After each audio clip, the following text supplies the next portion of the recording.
আমরা মনে করি জুলাই আন্দোলনের সামনের সারি যে নেতা আমাদের জুলাই যোদ্ধা ওসমান আদি ভাইকে যিনি গুলি করেছে, এটা আসলে এখনো যেহেতু তদন্তাধীন, তবে আমরা যেটা মনে করি যে যারা নতুন বাংলাদেশ 2 চায় না এমন ব্যক্তি, তাদেরকে এমন গোষ্ঠী সেই গুলি চালিয়েছে এবং এই গুলি তাকে চালানো হয়নি, বাংলাদেশের মানচিত্রে চালানো হয়েছে জুলাইকে এবং নতুন বাংলাদেশ গড়ার যে নতুন সম্ভাবনা, সেই সম্ভাবনাকে চিরতরে মুছে দেওয়ার জন্য হাদিকে দিয়ে শুরু করেছে। আরও বিভিন্ন তাদের টার্গেট কিলিং থাকতে পারে।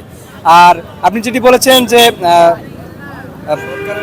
সরকারের ভূমিকা, আমরা দেখতে পাচ্ছি এই সরকার বর্তমানে, আমরা যে জুলাই অভ্যুত্থানের যে সরকার, এই অভ্যুত্থানের সরকার হিসেবে তার যে দায়িত্ব ছিল বাংলাদেশের নিরাপত্তা নিশ্চিত করা, সেখানে সরকার সম্পূর্ণভাবে ব্যর্থ হয়েছে এবং একটি বিপ্লব পরবর্তী সরকার যেরকম হওয়া উচিত তার বিন্দু পরিমাণ সেই সরকারের সেই বোধগম্যতা নেই।